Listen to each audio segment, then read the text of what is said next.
السلام عليكم ورحمة الله وبركاته. بسم الله والحمد لله. اللهم صل على سيدنا محمد وعلى آل سيدنا مولانا محمد. بسم الله الرحمن الرحيم.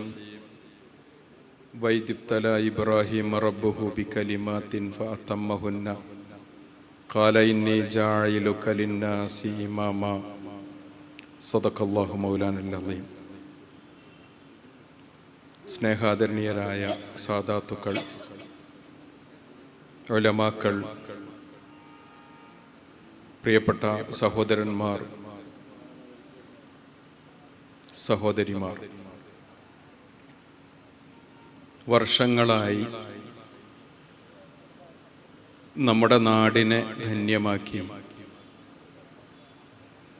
നടന്നുവരുന്ന ഉർസെ അജ്മീർ, അതിൻ്റെ ഈ വർഷത്തെ ഉർസെ അജ്മീറിൻ്റെ സമാപന സംഗമമാണ് ഇന്നിവിടെ നടക്കുന്നത്.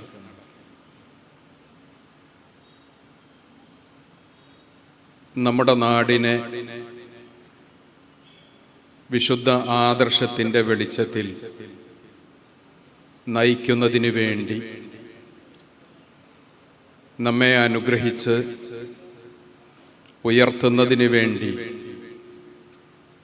ഈ രാജ്യത്തേക്ക് കടന്നു വന്ന ഖാജ മൊയ്നുദ്ദീൻ ചിശ്തി അൽ അജ്മീരി ഖദ്ദസല്ലാഹു സിർറഹുൽ അസീസ് തങ്ങളവർകൾ, അവരിലൂടെയാണ് ഇന്നത്തെ ഇന്ത്യയുടെ വടക്കൻ പ്രദേശവും ബംഗ്ലാദേശും പാകിസ്ഥാനും അതുപോലെ അഫ്ഗാനിസ്ഥാനിൻ്റെ പ്രദേശങ്ങളടക്കം വിശുദ്ധമായ ഇസ്ലാമിൻ്റെ വെളിച്ചത്തിലേക്ക് വരുന്നതും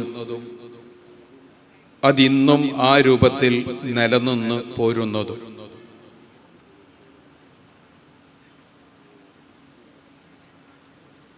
കേരളക്കരയിലേക്ക് ഇസ്ലാമിൻ്റെ വെളിച്ചം എത്തുന്നത് യമനിലൂടെ കടന്നു വന്ന മഹാന്മാരായ സാദാത്തുക്കളും അതുപോലെയുള്ള മറ്റു വ്യക്തിത്വങ്ങളിലൂടെയും ആയിരുന്നു എന്നുള്ളത് നമുക്കെല്ലാവർക്കും അറിയാം.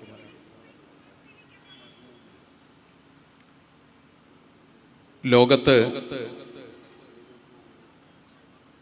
ഒരുപക്ഷെ 1947 വിഭജനവും ശേഷമുള്ള കാര്യങ്ങളും ഇല്ലായിരുന്നുവെങ്കിൽ ഏറ്റവും കൂടുതൽ മുസ്ലിമീങ്ങൾ അധിവസിക്കുന്ന ഭൂപ്രദേശമായിട്ട് ഇന്ന് എണ്ണപ്പെടുക നമ്മുടെ ഇന്ത്യ ആവുമായിരുന്നു.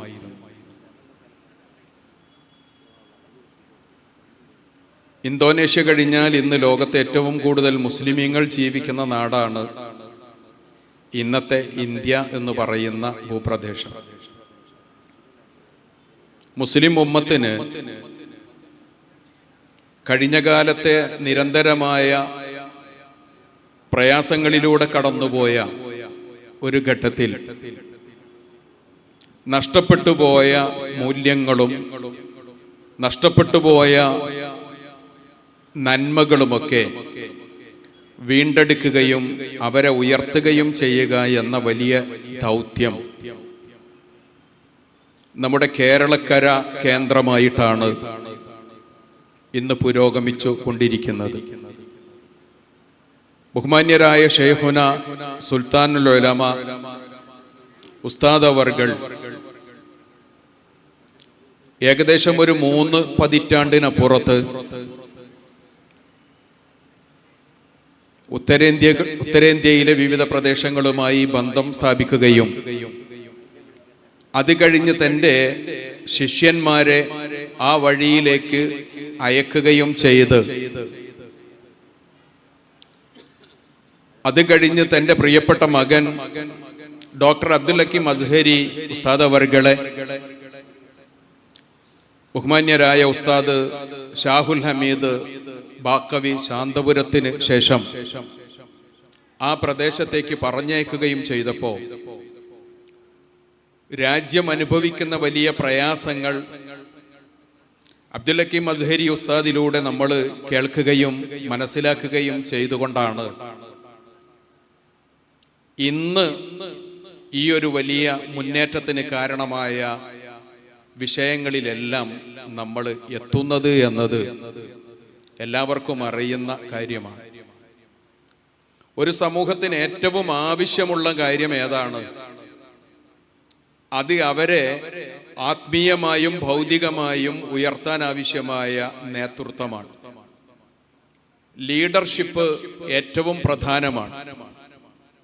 ലീഡർഷിപ്പ് ഉണ്ടാകുമ്പോഴാണ്, അല്ലെങ്കിൽ സമൂഹത്തിൽ ആ ക്വാളിറ്റിയുള്ള ആളുകൾ ധാരാളമായി ഉയർന്നു വരുമ്പോഴാണ് ഒരു നാട്, ഒരു പ്രദേശം, ഒരു രാജ്യം ഏറ്റവും വലിയ ഉയരങ്ങളിലേക്ക് എത്താൻ കഴിയുക. സമൂഹത്തിന് ശരിയായ ദിശ കാണിച്ചു കൊടുക്കാൻ ആളുകൾ ആവശ്യമുണ്ട്.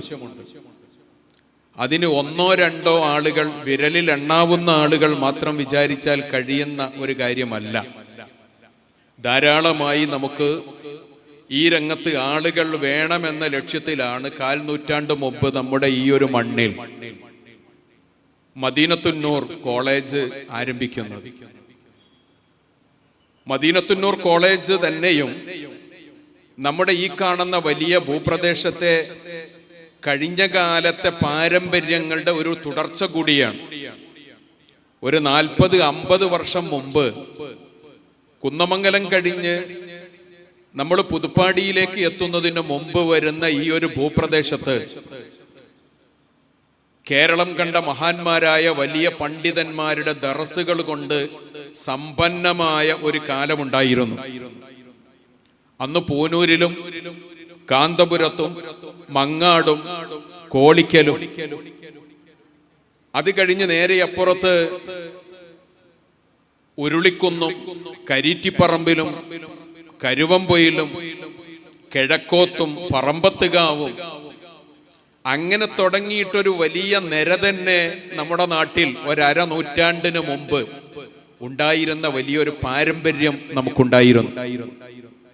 പിൽക്കാലത്ത് വന്ന ചില പ്രതിസന്ധികളിലൂടെ ഈ ദർസുകളൊക്കെ അങ്ങനെ ശോഷിച്ചു പോയെങ്കിൽ, പലതും ഇല്ലാതെയായ ഒരു സാഹചര്യം വന്നെങ്കിൽ, ആ ദർസുകളുടെ ഒരു തുടർച്ച നിലനിർത്താൻ കൂടിയാണ് ബഹുമാന്യരായ ഉസ്താദിന്റെ നേതൃത്വത്തിൽ പ്രിയപ്പെട്ട അബ്ദുൽ ഹക്കീം അസ്ഹരി ഉസ്താദ് വലിയ തോതിൽ എഫേർട്ട് എടുത്തുകൊണ്ട് നമുക്ക് ഈ സ്ഥാപനവും ഇതിന്റെ ഓഫ് ക്യാമ്പസുകളും അടങ്ങുന്ന വലിയ ഒരു ലോകം സ്ഥാപിക്കാൻ കഴിഞ്ഞത്. അല്ലാഹു സുബ്ഹാനഹു വ തആല മനുഷ്യന് കൊടുക്കുന്ന ഏറ്റവും വലിയ സൗഭാഗ്യമാണ് നേതൃത്വത്തെ നൽകുക, നേതൃത്വം നൽകുക എന്ന് പറയുന്നത്. വൈദിബ്തല ഇബ്രാഹിം റബ്ബുഹു ബികലിമാത്തിൻ ഫഅതമ്മഹുന്ന ഖാല ഇന്നി ജാഇലുക ലിന്നാസി ഇമാമ. ഇബ്രാഹിം നബി അലൈഹിസ്സലാമിനെ അല്ലാഹു സുബ്ഹാനഹു വ തആല നിരന്തര പരീക്ഷണങ്ങളിലൂടെ ഒന്നിനു പിറകെ ഒന്നായി നിരന്തരമായ പരീക്ഷണങ്ങളിലൂടെ അവര് കടന്നു വന്ന് എല്ലാം വിജയിച്ചപ്പോൾ അല്ലാഹു തആല അവർക്ക് നൽകിയ സമ്മാനമാണ്, സൗഭാഗ്യമാണ്. ഇന്നി ജാഇലുക ലിന്നാസി ഇമാമ, നിന്നെ ഞാൻ നല്ല മനുഷ്യരുടെ നേതൃത്വമായിട്ട് നിന്നെ ഞാൻ തെരഞ്ഞെടുത്തിരിക്കുന്നു. ഇബ്രാഹിം നബി അലൈഹിസ്സലാമിലേക്ക് മാനവകുലത്തിലെ നന്മയുടെ എല്ലാ കേന്ദ്രങ്ങളും അത് ചെന്ന് അവസാനിക്കുന്ന രൂപത്തിൽ അവരെ അല്ലാഹു സുബ്ഹാനഹു വ തആല ഉയർത്തിയത് വിശുദ്ധമായ ഖുർആൻ ശരീഫ് പ്രതിപാദിക്കുന്നുണ്ട്. നമുക്ക് ഏറ്റവും ആവശ്യമുള്ള ഒരു കാര്യമാണ് നേതൃത്വം എന്ന് പറയുന്നത്. നേതൃത്വത്തിന് വേണ്ട ഏറ്റവും പ്രധാനപ്പെട്ട കാര്യം ആഴത്തിലുള്ള അറിവ് തന്നെയാണ്. ആ അറിവുണ്ടാകുമ്പോഴാണ് ഒരാൾക്ക് ഏറ്റവും നല്ല രൂപത്തിൽ സമൂഹത്തെ മുന്നോട്ട് നയിക്കാൻ കഴിയുക. ബഹുമാന്യരായ ശൈഖുന സുൽത്താനുൽ ഉലമ ഉസ്താദ് അവറുകളെ കുറിച്ച് കഴിഞ്ഞ കാലത്തെ മഹത്തുക്കളായ ഒരുപാട് പണ്ഡിതന്മാർ, ഉസ്താദ് അവറുകളുടെ ഉസ്താദുമാരായ ബഹറുൽ ഉലൂം അടക്കമുള്ള ആളുകൾ അവര് പറഞ്ഞ പ്രധാനപ്പെട്ട ഒരു കാര്യം, മറ്റേതു ശേഷിയെക്കാളും മറ്റേതു മറ്റേതു തരത്തിൽ ഉസ്താദിൽ അല്ലാഹു സുബ്ഹാനഹു വ തആല നൽകിയ നേതൃപരമായ ഗുണങ്ങളെക്കാളും ഏറ്റവും മഹത്വമേറിയത് അല്ലാഹു അവർക്ക് നൽകിയ ആഴത്തിലുള്ള ആ അറിവാണ് എന്ന് ആ കാലത്തു തന്നെ തന്റെ ഉസ്താദുമാർ പറഞ്ഞിട്ടുണ്ട്. അപ്പൊ പണ്ഡിതന്മാർക്ക് വേണ്ട ഏറ്റവും പ്രധാനപ്പെട്ട കാര്യം, അല്ലെങ്കിൽ നേതൃത്വത്തിന് വേണ്ട ഏറ്റവും പ്രധാനപ്പെട്ട കാര്യം അവർക്ക് നല്ല അറിവുണ്ടാവുക എന്നതാണ്. പണ്ഡിതന്മാർ നേതൃനിരയിലേക്ക് വരിക എന്നുള്ളത് ഏറ്റവും പ്രധാനപ്പെട്ട ഒരു കാര്യമാണ്. അപ്പോഴേ നമ്മുടെ നാടിന് ശരിയായ രൂപത്തിൽ അതിന്റെ ഗുണം ലഭിക്കുകയുള്ളൂ. രാജ്യം സ്വതന്ത്രമാകുന്ന സമയത്ത് മുസ്ലിം ലീഡർഷിപ്പ് നല്ല ആലിമീങ്ങളാൽ സമ്പന്നമായ ഒരു കാലമായിരുന്നു. അത് കുറച്ചുകൂടി കഴിഞ്ഞ് ഒരു പക്ഷേ 1-1.5 പതിറ്റാണ്ട് വരെ പാർലമെന്റിൽ എഴുന്നേറ്റു നിൽക്കുന്ന തെരഞ്ഞെടുക്കപ്പെട്ട മെമ്പർമാരിൽ പലരും വലിയ ആലിമീങ്ങളായിരുന്ന ഒരു കാലമുണ്ടായിരുന്നു. കുറച്ചുകൂടി കഴിഞ്ഞു ഒരു 90കളോടെ ആ ശൃംഖല തന്നെ പിന്നെ അങ്ങ് അവസാനിക്കുകയാണ്. ഇന്ന് ഉള്ള ആളുകളെക്കാൾ എത്രയോ കൂടുതൽ അറിവുള്ള പ്രഗത്ഭരായ ആളുകൾ ഉണ്ടായിരുന്ന ഒരു കാലഘട്ടം. അന്ന് അതിന്റെ ഒരു ശരിയായ ഗുണം നമ്മുടെ സമൂഹത്തിന് ലഭിച്ചിട്ടുണ്ടായിരുന്നു. നേതൃനിരയിലേക്ക് ആലിമീങ്ങൾ കടന്നു വരേണ്ടതുണ്ട്. ആലിമീങ്ങൾ ആ രൂപത്തിലേക്ക് ഉയർന്നു വരേണ്ടതുണ്ട്. അങ്ങനെ വരുമ്പോഴാണ് സമൂഹത്തിന് കൂടുതൽ ഗുണം ലഭിക്കുക. നേരത്തെ സ്വാഗത പ്രസംഗത്തിൽ പറഞ്ഞു, പശ്ചിമ ബംഗാളിൽ കഴിഞ്ഞ ഒരു പതിറ്റാണ്ട് കൊണ്ട് നമ്മൾ നേടിയെടുത്തിരിക്കുന്ന അല്ലെങ്കിൽ വരുത്തിയിരിക്കുന്ന മാറ്റത്തെക്കുറിച്ച് ഇവിടെ വളരെ ഹ്രസ്വമായി പറയുകയുണ്ടായി. നമ്മുടെ ഈ ഒരു ക്യാമ്പസിൽ ഇവിടെ നിന്ന് പഠിച്ച് പശ്ചിമ ബംഗാളിലേക്ക് പോയി അവിടെ ഈ ദൗത്യം നിർവഹിക്കുന്നതിനു വേണ്ടി കഠിനാധ്വാനം ചെയ്തുകൊണ്ടിരിക്കുന്ന സുഹൈറുദ്ദീൻ നൂറാനി എന്ന് പറയുന്ന ചെറുപ്പക്കാരനായ പണ്ഡിതൻ ഇന്ന് തിരിഞ്ഞു നോക്കുമ്പോ ഈ 10 വർഷം കൊണ്ട് 1110 ചെറുതും വലുതുമായ വിദ്യാലയങ്ങൾ ആ ഒരു സംസ്ഥാനത്ത് അവരുടെ നേതൃത്വത്തിൽ നടന്നു വരുന്നുണ്ട്. വിവിധ രൂപത്തിൽ വിവിധ ശൈലിയിൽ പ്രവർത്തിച്ചു കൊണ്ടിരിക്കുന്ന 1110 വിദ്യാലയങ്ങളാണ് പശ്ചിമ ബംഗാളിൽ കഴിഞ്ഞ 10 വർഷം മുമ്പേ ഈ ദൗത്യം ഏറ്റെടുത്തുകൊണ്ട് കടന്നുപോയ ഒരു ചെറുപ്പക്കാരനിലൂടെ അവിടെ പ്രവർത്തിച്ചു കൊണ്ടിരിക്കുന്നത് എങ്കിൽ അവിടെ നിന്ന് നമ്മൾ മാറിയിട്ട് പിന്നെ ഡൽഹിയുടെ പ്രാന്തങ്ങളിലേക്ക്, അതുപോലെ കശ്മീർ അടക്കമുള്ള പഞ്ചാബ് അടക്കമുള്ള പ്രദേശങ്ങളിലേക്ക് നമ്മളൊന്ന് ചെറിയ രൂപത്തിലൊന്ന് ശ്രദ്ധ കൊടുത്തു കഴിഞ്ഞാൽ കാണാൻ കഴിയുക അവിടങ്ങളിലും ഇതുപോലെ നടന്നു വരുന്ന വലിയ വലിയ മുന്നേറ്റത്തിന്റെ കഥകളാണ്. കേരളത്തിൽ നമ്മൾ ഇന്ന് ചെയ്തുകൊണ്ടിരിക്കുന്ന ഈ പ്രവർത്തനങ്ങളുടെ ശരിയായ ഫലം ഇന്ത്യക്ക് വെളിയിലുള്ള സമൂഹവും അനുഭവിക്കുകയും ആ രൂപത്തിൽ വലിയ മുന്നേറ്റം നടക്കുകയും ചെയ്തുകൊണ്ടിരിക്കുകയാണ്. ഹാജ തങ്ങൾ താൻ ഈ നാട്ടിലേക്ക് കടന്നു വന്ന സമയത്ത് ഏത് രൂപത്തിലാണോ ഇസ്ലാമിക സമൂഹത്തെ വാർത്തെടുക്കുന്നതിന് വേണ്ടിയിട്ട് പ്രവർത്തനങ്ങൾ നടത്തിയത്, അതിന്റെ ഒരു തുടർച്ച ഇന്ന് വളരെ കൃത്യമായി നടന്നു വരുന്നുണ്ട് എന്നത് നമുക്കെല്ലാവർക്കും അറിയാം. ഒന്നാമത് സമൂഹത്തിന് വേണ്ട കാര്യം അറിവ് തന്നെയാണ്. അറിവിന്റെ കൂടെ പിന്നെ വേണ്ട കുറെ ഗുണങ്ങൾ, നേതൃശേഷി പ്രകടിപ്പിക്കാൻ ആവശ്യമായ ഗുണങ്ങൾ, ആ ഗുണങ്ങളെല്ലാം നമ്മുടെ കുട്ടികൾക്ക് നൽകാൻ വേണ്ട സംവിധാനത്തോടു കൂടെയാണ് ഈ കാര്യങ്ങളെല്ലാം, ഈ ക്യാമ്പസ് എല്ലാം വളരെ വൃത്തിയായി വളരെ നല്ല രൂപത്തിൽ നടത്തിക്കൊണ്ടിരിക്കുന്നത് എന്നത് നമുക്കെല്ലാവർക്കും അറിയാം. നമ്മുടെ രാജ്യം വ്യത്യസ്തമായ മനുഷ്യരെ കൊണ്ട് സമ്പന്നമായ ഒരു പ്രദേശമാണ്. അതുമാത്രമല്ല, യുവാക്കളുടെ ഒരു നീണ്ട നിര തന്നെ, യുവസമൂഹത്തിന്റെ വിദ്യാർത്ഥികളുടെ ഒരു നീണ്ട നിര തന്നെ, ഏറ്റവും കൂടുതൽ യുവസമ്പത്ത് നിലനിൽക്കുന്ന രാജ്യമാണ് ഇന്ത്യ എന്ന് പറയുന്ന നമ്മുടെ നാട്. അതുകൊണ്ട് തന്നെ ഈ യുവത്വത്തിന് ശരിയായ ദിശ കാണിച്ചു കൊടുക്കാൻ ആവശ്യമായ പ്രവർത്തനങ്ങൾ നമ്മുടെ ഭാഗത്ത് നിന്നുണ്ടാകണം. രാജ്യം മറ്റു രൂപത്തിൽ രാജ്യത്തെ വഴിതിരിച്ചുവിടാൻ ആളുകൾ ശ്രമിച്ചുകൊണ്ടിരിക്കുന്ന സമയത്ത് ശരിയായ രൂപത്തിൽ അവരെ ഉയർത്തിക്കൊണ്ടുവരാൻ ആവശ്യമായ അറിവും വെളിച്ചവും അവർക്ക് പകർന്നു കൊടുക്കുന്ന സംവിധാനങ്ങളാണ് ആവശ്യമുള്ളത്. അതായിരുന്നു ഹാജ തങ്ങളിലൂടെ വന്നത്. അതിന്റെ ഗുണം ഇന്നും രാജ്യത്ത് നമ്മൾ കാണുന്നുണ്ട്. 2017-ലോ 2016-ലോ ആയിരുന്നു ഹാജ തങ്ങളുടെ അടുത്തേക്ക് പോയപ്പോ ഒരു വെള്ളിയാഴ്ച അവിടെ അന്ന് കുറഞ്ഞ സമയം ചെലവഴിക്കാൻ അവസരം കിട്ടിയത്. ആ വെള്ളിയാഴ്ച അവിടെ എത്തിയ സമയത്ത് കണ്ട രസകരമായ അല്ലെങ്കിൽ വളരെ പ്രധാനപ്പെട്ട ഒരു കാഴ്ചയുണ്ടായിരുന്നു. വെള്ളിയാഴ്ച ജുമുഅക്ക് വേണ്ടി അവിടെയുള്ള കടകൾ നടത്തിക്കൊണ്ടിരിക്കുന്ന ആളുകൾ അവർ ജുമുഅക്ക് വേണ്ടി പള്ളിയിലേക്ക് പോയ സമയം ഹാജ തങ്ങളുടെ മക്ബറയുടെ പരിസരത്തുള്ള കടകളൊന്നും അടക്കാതെ, അതിന്റെ ഷട്ടറുകൾ താഴ്ത്താതെ അവിടെയുള്ള ആളുകൾ നേരെ ഇറങ്ങിയിട്ട് ജുമുഅക്ക് വേണ്ടി പോവുകയാണ്. അജ്മീറിലെ പള്ളിയിൽ ജുമുഅക്ക് കൂടണമെങ്കിൽ വളരെ നേരത്തെ തന്നെ പോകേണ്ടതുള്ളത് കൊണ്ട് തന്നെ 11 മണി കഴിഞ്ഞപ്പോ തന്നെ പലരും കടയിൽ നിന്ന് ഇറങ്ങിയിട്ട് ജുമുഅക്ക് വേണ്ടി പള്ളിയിലേക്ക് പോകുന്ന കാഴ്ച. അപ്പോഴാണ് അന്ന് ഞങ്ങളുടെ ലീഡറായിരുന്ന അബ്ദുൽ സബൂർ ബാഹസൻ തങ്ങളുമായി ഈ വിഷയം ചർച്ച ചെയ്യുന്നത്. എങ്ങനെയാണ് കടകൾ അടക്കാതെ മനുഷ്യരെങ്ങനെയാണ് ജുമുഅക്ക് വേണ്ടി പോകുന്നത്? ഒരുപക്ഷെ 1 മണിയോ 1:30യോ കഴിഞ്ഞ് ജുമുഅ കഴിഞ്ഞ് തിരിച്ചു വരുമ്പോഴേക്ക് ഈ കടകളിലെ സാമഗ്രികൾ അതിവിടെ ഉണ്ടാകുമെന്ന് എന്ത് ഉറപ്പാണ് ഉള്ളത്?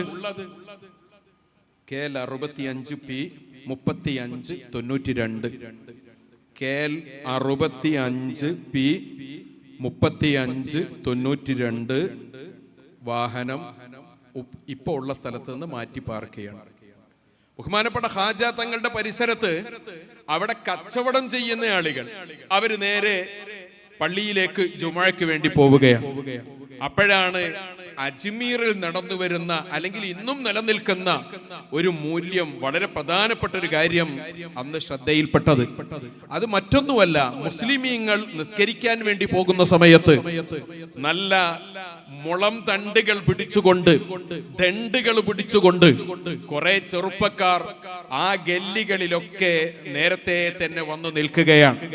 പള്ളിയിലേക്ക് പോകുന്ന മുസ്ലിമീങ്ങളുടെ കടകൾ നോക്കി അതിനെ സംരക്ഷിക്കുന്നതിന് വേണ്ടിയിട്ട് അവിടെയുള്ള ഹിന്ദു ജനവിഭാഗത്തിലെ, അമുസ്ലിം ജനവിഭാഗത്തിലെ ചെറുപ്പക്കാരായ ആളുകൾ വന്നുകൊണ്ട് അവിടെ നിൽക്കുകയാണ്. ഹാജ തങ്ങളുടെ പരിസരത്ത് എങ്ങനെയായിരുന്നു ഇന്ത്യ വിന്യസിക്കപ്പെട്ടിരുന്നത്, എങ്ങനെയായിരുന്നു ഇന്ത്യയിൽ ഹാജ തങ്ങളുടെ കാലം മുതൽ എങ്ങനെയായിരുന്നു നമ്മുടെ രാജ്യത്തെ സഹവർത്തിത്വം രൂപപ്പെട്ടു വന്നത് എന്നതിന്റെ നല്ല ഒരു ഉദാഹരണമായിട്ട് ഈ വെള്ളിയാഴ്ചകളിലൊക്കെ നമുക്ക് ഈ കാഴ്ച കാണാൻ കഴിയും. ആ പരിസരത്തെ മുസ്ലിമീങ്ങളുടെ സമ്പത്ത് സംരക്ഷിക്കാൻ വേണ്ടിയിട്ട് ഹിന്ദു ചെറുപ്പക്കാർ വന്നു നിൽക്കുകയാണ്. ജുമുഅ കഴിഞ്ഞ് അവര് വരുന്നു, കടകളിൽ അവര് വീണ്ടും കച്ചവടത്തിന് വേണ്ടി കയറുന്നതോടുകൂടെ ഇവരവിടെ നിന്ന് പിൻവാങ്ങുകയാണ്. അവർക്കൊരു ചെറിയ ഹദിയ, ഒരു സമ്മാനം ഈ കടക്കാരുടെ വകയായിട്ട് കൊടുക്കുകയും ചെയ്യുകയാണ്. നമ്മുടെ രാജ്യം ആഗ്രഹിക്കുന്ന ഏറ്റവും പ്രധാനപ്പെട്ട ഒരു കാര്യമാണ് ഇവിടെയുള്ള മനുഷ്യർ എല്ലാവരും ചേർന്നു നിൽക്കുക എന്നുള്ളത്. ആ ഒരു കാര്യം ഏറ്റവും ഭംഗിയായി ബഹുമാനപ്പെട്ട ഹാജ തങ്ങളിലൂടെ വന്നിട്ടുണ്ട് എങ്കിൽ അത് ഇന്നും നിലനിൽക്കേണ്ടത് ആവശ്യമാണ്. ഖിയാമത്ത് നാൾ വരെ ഈ ഒരു സഹവർത്തിത്വവും ഈ ഒരു ഐക്യവും മനുഷ്യർക്കിടയിൽ നിലനിൽക്കേണ്ടത് ആവശ്യമാണ്. ഇതിനു വേണ്ടിയാണ് നമ്മൾ ഈ കാണുന്ന വലിയ പ്രവർത്തനങ്ങളെല്ലാം എല്ലാ നാട്ടിലും ചെയ്തുകൊണ്ടിരിക്കുന്നത്. നമ്മുടെ മദീനത്തുന്നൂർ കോളേജിൽ പഠിച്ചതല്ലെങ്കിലും മർക്കസു സഖാഫത്തി സുന്നിയായിൽ നിന്ന് ബിരുദം എടുത്തുകൊണ്ട് പിന്നെ ഈ ഒരു രംഗത്ത് ഇതേ പാത പിൻപറ്റിക്കൊണ്ട് അങ്ങനെ പോയ ഒരു ചെറുപ്പക്കാരനുണ്ട്. നമ്മുടെ PT മുഹമ്മദ് സഖാഫി വ്ളോഗറാണ്. PT മുഹമ്മദ് എന്ന് പറയുന്ന വ്ളോഗർ. ആ PTയെ നമ്മൾ ശ്രദ്ധിച്ചിട്ടുണ്ട്. എന്താണ് അദ്ദേഹത്തിന്റെ പ്രത്യേകത? അദ്ദേഹം ആ വേഷത്തിൽ തന്നെ തലപ്പാവ് ധരിച്ച്, വെള്ള കന്തൂറ ധരിച്ച്, ആലിമിന്റെ വേഷത്തിൽ തന്നെ അവര് രാജ്യം മുഴുവനും സഞ്ചരിക്കുകയാണ്.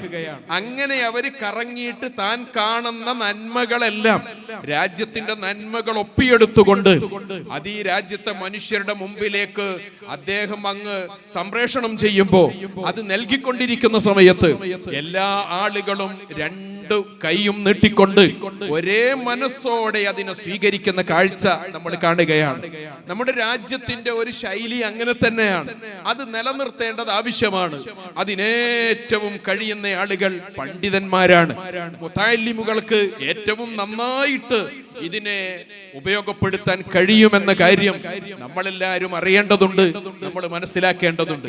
അതിന് രാജ്യത്തെ കുറിച്ച് പഠിക്കണം, ഭാഷകൾ പഠിക്കണം.